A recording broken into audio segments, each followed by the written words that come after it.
Hello students, आज हम लोग एक्सेल में कुछ बहुत ही इम्पोर्टेंट टॉपिक सीखते हैं जिसका नाम होगा जीएसटी। जीएसटी कैलकुलेशन के बारे में सीखते हैं थोड़ा सा कि एक्सेल की सहायता से अगर हमें कोई भी जीएसटी कैलकुलेट करना हो, मतलब जीएसटी टैक्स की वैल्यू को कैलकुलेट करना हो या अपने जो भी बिल है उसमें हमें जीएसटी को इंक्लूड करना हो तो किस तरीके से उसको इंक्लूड कर सकते हैं। ठीक है, तो देखिए हम लोग एक्सेल पर जब आ जाएंगे तो आने के बाद थोड़ा सा हम आपको जीएसटी के बारे में समझाना चाहते हैं। देखिए जीएसटी क्या होता है। जीएसटी का मतलब होता है गुड्स एंड सर्विसेज टैक्स। इसको हिंदी में कहते हैं वस्तु एवं सेवा कर। मतलब वस्तुओं पर और सेवाओं पर एक समान लगाया जाने वाला हमारे पास क्या होता है, इनडायरेक्ट टैक्स होता है। ठीक है, क्या होता है, इनडायरेक्ट टैक्स होता है जो अप्रत्यक्ष कर, जो अप्रत्यक्ष रूप से हमको गवर्नमेंट को पे करना होता है, सरकार को पे करना होता है। ठीक है, मतलब जो भी हम लोग जीएसटी का अमाउंट होते हैं, जो जो भी जीएसटी का टैक्स होता है, सीधे हम लोग नहीं पे करते हैं सरकार को। हमसे जो शॉपकीपर होते हैं, दुकानदार होते हैं, वो हमसे क्या करते हैं, जीएसटी को रिसीव करते हैं। फिर उसके बाद वो लोग क्या करते हैं, अपना जीएसटी की पेमेंट करते हैं। तो जीएसटी हमारे पास क्या है, जीएसटी आपका एक गुड्स एंड सर्विसेज टैक्स होता है जिसको बोलते हैं वस्तु एवं सेवा कर। वस्तुओं का लेन देन जो होता है, और जो सर्विस प्रोवाइडर होते हैं, लाइक मान लीजिए केबल ऑपरेटर हो गया या होटल हो गए, रेस्टोरेंट हो गए, ये लोग भी क्या करते हैं, आपके पास जो जीएसटी प्रोवाइड, जो भी सर्विस प्रोवाइडर होते हैं, वो लोग भी क्या करते हैं, सर्विस प्रोवाइड करने पर अपना जीएसटी पेमेंट करते हैं। ठीक है, उसके बाद हमारे पास जो जीएसटी के कंपोनेंट्स होते हैं वो तीन तरीके के कंपोनेंट्स होते हैं। एक आपका होता है एसजीएसटी, और एक आपका होता है सीजीएसटी, और एक आपका होता है आईजीएसटी। देखिए हम ध्यान थोड़ा समझना होगा आपको यहाँ पर कि एसजीएसटी का मतलब state goods and service tax, CGST का मतलब central goods and services tax, IGST का मतलब होता है इंटीग्रेटेड या फिर आप कह सकते हैं inter state goods and services tax. अब ये एसजीएसटी और सीजीएसटी कब लगता है? एसजीएसटी और सीजीएसटी आपका तब लगेगा जब आप अपने स्टेट के अंदर बिजनेस कर रहे हो, मतलब विद इन स्टेट। अगर आप स्टेट के अंदर हैं और स्टेट के अंदर आप कोई भी बिजनेस करते हैं तो उस सिचुएशन पे जो भी आपका जीएसटी रेट होगा उसका हाफ एसजीएसटी और हाफ सीजीएसटी के फॉर्म में आपको पे करना होगा। मतलब अगर आपने कोई भी अमाउंट, मान लीजिए आपने 10 लाख का सामान खरीदा है, तो 10 लाख का सामान खरीदा है तो 10 लाख का आपको, मान लीजिए आपके गुड्स में, आपके व्यापार में 18% जीएसटी है, तो 10 लाख का 9% एसजीएसटी और 10 लाख का 9% सीजीएसटी आपको पे करना पड़ेगा। ठीक है, और जो आईजीएसटी होता है वो आपको तब पे करना पड़ता है जब हम लोग स्टेट स्विच करते हैं, यदि एक स्टेट से दूसरे स्टेट में बिजनेस करते हैं। लाइक मान लीजिए यूपी से एमपी, यूपी से दिल्ली, यूपी से महाराष्ट्र। तो अगर आप इन बिजनेस आप दो स्टेट के बीच में करते हैं तो उस सिचुएशन पे आपका जो भी टैक्स होता है वो आईजीएसटी के फॉर्म में पे करना होता है। जब आप अपने स्टेट के अंदर होते हैं तो जो भी आपका टैक्स होता है वो आधा लेती है स्टेट गवर्नमेंट और आधा लेती है सेंट्रल गवर्नमेंट। लेकिन जब आईजीएसटी आप लगाएंगे, जब स्टेट चेंज करेंगे, तो पूरा पूरा जो टैक्स होता है 18 जो भी होगा, 18%, 12%, वो पूरा पूरा टैक्स कौन कलेक्शन करता है? सेंट्रल गवर्नमेंट करती है। ठीक है, तो हमने आपको क्या बताया कि तीन तरीके के जीएसटी के कंपोनेंट होते हैं, एसजीएसटी और सीजीएसटी। ये दोनों आपके तब लगते हैं जब आप स्टेट के अंदर बिजनेस कर रहे होंगे, state goods and services tax और central goods and services tax. और आईजीएसटी आपका तब लगेगा जब आप स्टेट से बाहर व्यापार कर रहे होंगे। तो जो भी आपका टैक्स रेट होगा, उसका आपका जो भी अमाउंट होगा वो आपको पूरा पूरा सेंट्रल गवर्नमेंट को देना होता है। तो इस सिचुएशन में क्या होता है, टैक्स सेंट्रल गवर्नमेंट रिसीव करती है, और इस सिचुएशन में क्या होता है, टैक्स हमारे पास दोनों के पास जाता है। मतलब एसजीएसटी और सीजीएसटी दोनों के पास हाफ हाफ टैक्स कलेक्शन होता है। ठीक है, तो इस तरीके से हम लोग समझते हैं जीएसटी के बारे में। हमारे यहाँ जो जीएसटी के रेट होते हैं वो आपके 0%, 5%, 12%, 18%, 28%। 3% जो होता है वो प्रीशियस स्टोन या गोल्ड, इन सभी पे आपका 3% टैक्स लगता है। बाकी 0 है, 5%, 18%, 28%, 12% है। जितना भी आपका कंप्यूटर का हार्डवेयर है वो सब 18% है। ठीक है, कुछ ड्रेसेस हैं आपके, ड्रेसेस 12% में आती हैं और 5% में भी हो जाएंगी। तो आप इसके बारे में नेट से सर्च भी कर सकते हैं आप। तो ये हमने जीएसटी का थोड़ा सा आपको इंट्रोडक्शन दे दिया। आप इनके फुल फॉर्म्स लिख लेंगे, कॉपी में नोट कर लेंगे। सीजीएसटी का फुल फॉर्म क्या होता है, जीएसटी का फुल फॉर्म क्या होता है, जो भी आपके टैक्स रेट होते हैं उनके बारे में नोट कर लेंगे आप। ये कब लगता है इसको समझ लेंगे आप, डाउट क्लियर कर लेंगे। ये दोनों टैक्स आपके तब लगेंगे जब आप अपने स्टेट के अंदर होंगे, और आईजीएसटी आपका तब लगेगा जब स्टेट से बाहर बिजनेस कर रहे होंगे आप। ठीक है, हाफ हाफ इसमें लगता है, और इसमें पूरा पूरा टैक्स आपका जाता है सेंट्रल गवर्नमेंट के पास। अब हम लोग क्या करते हैं, अपने एक्सेल पर आकर के कोई डेटाबेस बनाते हैं जिसमें हम लोग जीएसटी का कैलकुलेशन करेंगे। तो उसके लिए हमने देखिए शीट 2 पर एक डेटाबेस तैयार कर रखा है, कंप्यूटर वर्ड नाम से। आगे लिख रखा हमने जीएसटी टैक्स। ठीक है, कंप्यूटर वर्ड नाम से हमने एक टेबल बना रखी है। यहाँ पर आपको क्या करना होगा, इसकी हेडिंग्स को नोट करना होगा। सीरियल नंबर फर्स्ट हेडिंग है, सेकंड नंबर आपके पास गुड्स नेम है, थर्ड नंबर क्वांटिटी है, फिर रेट पर पीसेस है, अमाउंट है, डिस्काउंट है 2%। फिर नेक्स्ट हेडिंग आपके पास जैसा फिगर कॉन्फ़िगरेशन तैयार किया गया वैसे स्ट्रक्चर आपको ड्रॉ करना होगा। टैक्सेबल के नीचे वैल्यू लिखा हुआ है। अब यहाँ पर आपको ये दोनों देखिए मर्ज किए गए हैं। फिर यहाँ पे रेट परसेंट अमाउंट, फिर यहाँ पे CGST रेट परसेंट अमाउंट, फिर यहाँ पे IGST रेट परसेंट अमाउंट, फिर amount INR Indian national rupees. ठीक है, यहाँ पर हमने देखिए आइटम्स दे दिए, monitor, keyboard, mouse, pen drive, plotter, scanner, hard disk, printer, RAM, processor, कई सारे आइटम दे दिए हैं। तो ये भी आप नोट कर लेंगे सभी लोग। ये सारे वीडियो को पॉज करके आप नोट कर लेंगे। कितनी क्वांटिटी हम परचेस कर रहे हैं ये अपनी चॉइस से आप लिख सकते हैं। पर पीस का रेट आपको देना पड़ेगा यहाँ पर, ये आपको अपने मन से देना होगा। एक मॉनिटर आपका 4000 रुपये का है, एक कीबोर्ड आपका 200 रुपये का है, एक माउस आपका 300 रुपये का है, एक पेन ड्राइव 500 रुपये की है और एक प्लॉटर आपका 5000 रुपये का। ये पर पीस का रेट लिखा हुआ है। अब यहाँ पे आपको लिखाना है फॉर्मूले। ध्यान से समझेंगे सभी लोग फॉर्मूले। देखिए अमाउंट आपको निकालना है, तो यहाँ पर क्वांटिटी दी गई और रेट पर पीसेस दिया गया। तो जिसके लिए हम लोग क्या करेंगे, इक्वस लगाएंगे, सम और ब्रैकेट को लगाने के बाद क्वांटिटी वाली सेल का रेफरेंस लेंगे आप, क्वांटिटी का एस्टिक, और रेट पर पीसेस का रेफरेंस ले लिया आपने। उसके बाद ब्रैकेट क्लोज कर दिया और एंटर। दोनों का मल्टीप्लिकेशन हो गया। इसको ट्रैक कर देंगे, डबल क्लिक भी कर सकते हो, ड्रैग भी कर सकते हैं। उसके बाद डिस्काउंट आपका 2% है, मतलब इस वैल्यू का डिस्काउंट आपका 2% है। इक्वस अमाउंट वाली सेल F8 एस्टिक 2% का सिंबल और एंटर। इसको ड्रैग कर देंगे आप।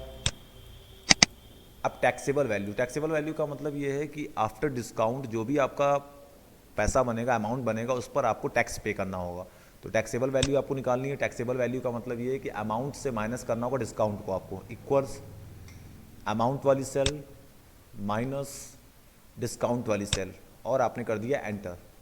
अमाउंट से डिस्काउंट आप लेस कर देंगे, इसको ड्रैग कर देंगे आप। फिर आपको निकालना है यहाँ पर, अब यहाँ पर हमारे पास GST का जो भी हमारे पास हार्डवेयर पार्ट्स होता है वो सब 18% में होता है। तो हमने आपको बताया है कि अगर आप अपने विद इन यूपी अपने स्टेट के अंदर हैं तो आपका SGST जो होगा वो 9% होगा, CGST जो होगा 9% होगा। तो यहाँ पर आपको टाइप करना पड़ेगा 9 और परसेंटेज का सिंबल लगा देंगे आप और एंटर। रेट आपको देना पड़ेगा, इसको ड्रैग कर दीजिए सब में आप, ये टाइप करना पड़ेगा। यहाँ पर भी आपको देना पड़ेगा 9% और इसके बाद आप इसको ड्रैग कर देंगे। इसको आप ड्रैग कर दीजिए, पूरे में आपने ड्रैग कर दिया 9%। अब यहाँ पे आपको निकालना होगा SGST का अमाउंट निकालना होगा। तो जिसके लिए आप लगाएंगे फॉर्मूला इक्वल्स टैक्सेबल वैल्यू का निकालेंगे आप, क्योंकि इस पर टैक्स लगेगा ना कि इस पर टैक्स लगेगा।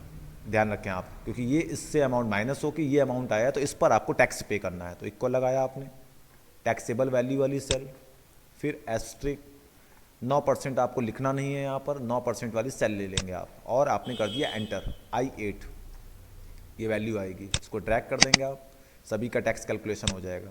यहाँ पर आइए आप, इक्वल टैक्सेबल वैल्यू वाली सेल एस्ट्रिक और CGST का अमाउंट आएगा रेट परसेंट और एंटर, सेम अमाउंट आएगा। अब IGST आपका बिल्कुल जीरो होगा। क्यों जीरो होगा, अभी मैंने बताया था आपको। IGST आपका तब लगेगा जब ये दोनों टैक्स आपके नहीं लगेंगे, मतलब स्टेट से बाहर। और चूंकि हम लोग, हमारा जो बिजनेस है वो विद इन यूपी हो रहा है, इस वजह से हम लोगों ने जो भी सामान परचेज किया वो विद इन यूपी है। तो यहाँ पे 0% लिख करके इसको आप छोड़ देंगे आप, इसको ड्रैग कर दिया आपने और इसके बाद यहाँ पर आपके पास वैल्यू भी 0 हो जाएगी, इसको भी आप ड्रैग कर देंगे यहाँ से ड्रैग। अब कितना अमाउंट आपका टोटल बना है पेमेंट करने के लिए, इक्वल लगाया आपने, सम और ब्रैकेट टैक्सेबल वैल्यू, ये तो अमाउंट आपको पे करना था, टैक्सेबल वैल्यू वाली सेल प्लस SGST का अमाउंट ले लेंगे आप प्लस CGST का अमाउंट ले लेंगे आप और ब्रैकेट क्लोज कर देंगे आप और एंटर। इतना अमाउंट आपका बनेगा, इसको ड्रैग कर देंगे। अब यहाँ पे आपको सम निकालना होगा, कितना अमाउंट बना है यहाँ पर, तो यहाँ पे लगाएंगे आप इक्वल सम, टोटल निकालना होगा, ब्रैकेट और उसके बाद आप यहाँ से रेंज यूज़ कर देंगे, पूरी रेंज, और ब्रैकेट आपने क्लोज कर दिया, एंटर।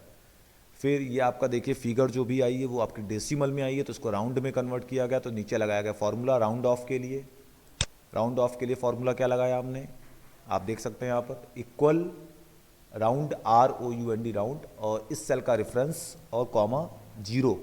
जीरो का मतलब ये है कि दशमलव के बाद आपको जीरो फिगर तक राउंड करना है, मतलब दशमलव के बाद हमको कोई भी डिजिट नहीं चाहिए, इसलिए आपने कॉमा जीरो कर दिया।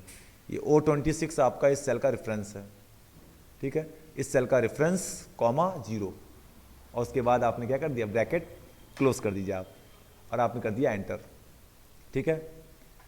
उसके बाद अगर आपको लगता है कि हमें SGST और CGST कैलकुलेशन नहीं करना है तो आप IGST कैलकुलेशन कर सकते हैं। उसके लिए आपको ये पूरा पोर्शन आपका नेगलेक्ट कर देंगे, इसको यहाँ से हम इसको रिमूव कर दिया आपने, डिलीट। अब यहाँ पर आपको IGST जो होता है वो पूरा टैक्स लगेगा, तो यहाँ पे हमने टाइप कर दिया 18%, और इसको आपने ड्रैग कर दिया 18%। अब यहाँ पर आपको निकालना होगा इक्वल और टैक्सेबल वैल्यू वाली सेल एस्टिक 18% पूरा निकालना होगा आपको, एंटर। इसको ड्रैग कर देंगे आप, और यहाँ पर अमाउंट आपका जो फॉर्मूला होगा वो भी चेंज हो जाएगा, equal taxable value plus IGST का अमाउंट आपको लेना होगा, बस आप कर देंगे एंटर। इसको ड्रैग कर दीजिए आप। वैसे फिगर वही आनी होती है क्योंकि वो भी वहाँ पर प्लस होता है, और यहाँ पर भी हमारे पास क्या होता है, प्लस हो के, देखिए इस तरीके से। आपको लगता है कि डेसिमल वाला पोर्शन आपको हटाना हो तो यहाँ से होम टैब में आकर डिक्रीज डेसिमल कर सकते हैं आप, यहाँ से डिक्रीज डेसिमल कर देंगे तो आपका डेसिमल पोर्शन आपका रिमूव कर दिया जाएगा। बाकी हमने नीचे राउंड कर दिया, देखिए इसी वजह से जो भी आपका डेसिमल पोर्शन था वो नीचे आपका राउंड किया गया है। बाकी यहाँ पर रुपी का सिंबल कैसे आया, रुपी का सिंबल लाने के लिए सेल को आपने सेलेक्ट किया, कंट्रोल 1 कर देंगे आप। कंट्रोल 1 करने के बाद करेंसी पर आना होता है, और यहाँ पर आपको सिंबल सर्च करना होता है, रुपीस हिंदी इंडिया, ये ढूंढना होता है आपको, यहाँ पर ले लेंगे आप। उसके बाद आप ओके कर देंगे आप, ठीक है। तो वैसे ये हमारे पास IGST का फॉर्मेशन है, आपको ये नहीं बनाना है, आप कंट्रोल Z करेंगे आप, और यहाँ से कंट्रोल Z, आपको ये स्ट्रक्चर तैयार करना है, बस इतना स्ट्रक्चर। मतलब हमें विद इन यूपी के अंदर हो करके आपको 9% SGST और 9% CGST कैलकुलेशन करना होगा आपको, ओके। बाकी आप इसको समझ लें GST क्या होता है। GST के बारे में मैंने आपको थोड़ा बता दिया है। GST के फुल फॉर्म्स हैं, 3 कंपोनेंट्स होते हैं, 2 CGST और मतलब एक SGST CGST और एक IGST। इसमें दोनों जो होते हैं ऊपर वाले वो आपके तब लगते हैं जब हम लोग अपने विद इन यूपी अपने स्टेट के अंदर होंगे, हाफ। और इसमें टैक्स आपका स्टेट गवर्नमेंट के पास जाता है, इसमें टैक्स आपका सेंट्रल गवर्नमेंट के पास जाता है। IGST आपका तब लगता है जब आप स्टेट स्विच करेंगे आप, इसीलिए इसका फुल फॉर्म भी देखिए कैसा है, इंटर स्टेट है। ये इंटर स्टेट होता है और ये दोनों आपके इंट्रा स्टेट होते हैं। इसमें आपका टैक्स जाता है सेंट्रल गवर्नमेंट के पास, पूरा टैक्स जाएगा। जो भी आपके टैक्स रेट होते हैं 0%, 5%, 12%, 18%, 28%, 3% जो होता है वो गोल्ड या प्रीशियस स्टोन्स वगैरह पे लगता है, ठीक है। तो ये हमने बताया, थोड़ा सा इंट्रोडक्शन आपको दे दिया गया है। आप इसको वीडियो पॉज करके आप इसको नोट कर सकते हैं, इसके फिगर्स। बाकी ये जो फॉर्मेशन है ये कैसे बनाया गया है, इसमें हेडिंग का फॉर्मेशन 2 सेल को मर्ज किया गया है, तभी आप आगे के लेवल को बराबर कर पाएंगे आप। इस तरीके से 2 को आपने सेलेक्ट किया ऐसे और मर्ज कर देंगे आप, 2 को आपने सेलेक्ट किया ऐसे, मर्ज कर देंगे आप, 2 को आपने सेलेक्ट किया ऐसे, मर्ज कर देंगे आप, इसको सेलेक्ट किया आपने और मर्ज कर दिया आपने, इसको सेलेक्ट किया आपने और मर्ज कर दिया। उसके बाद हमारे पास देखिए डिस्काउंट के लिए भी है, सेलेक्ट किया आपने यहाँ से और मर्ज कर दिया। और उसके बाद यहाँ पे टैक्सेबल वैल्यू ऐसे लिखना, ऊपर टैक्सेबल नीचे वैल्यू। अब ऊपर यहाँ पर देखिए क्या करना, 2 आपको मर्ज करने हैं ऐसे, हॉरिजेंटल मर्ज करना है, यहाँ पे रेट परसेंट, यहाँ पे अमाउंट, इस तरीके से यहाँ भी आगे करना होगा मर्ज। अगर आप इस तरीके से फॉर्मेट नहीं बनाएंगे तो ये आपका डेटा ऊपर नीचे हो जाएगा। फिर अगर डेटा आप इस तरीके से नहीं बनाएंगे मर्ज करके तो डेटा आपका ऊपर नीचे कॉन्फ़िगरेशन हो जाएगा, इसलिए आपको इस तरीके से सेट कर लेना होगा, ओके, ठीक है। इस तरीके से आपको पूरा कर लेना होगा,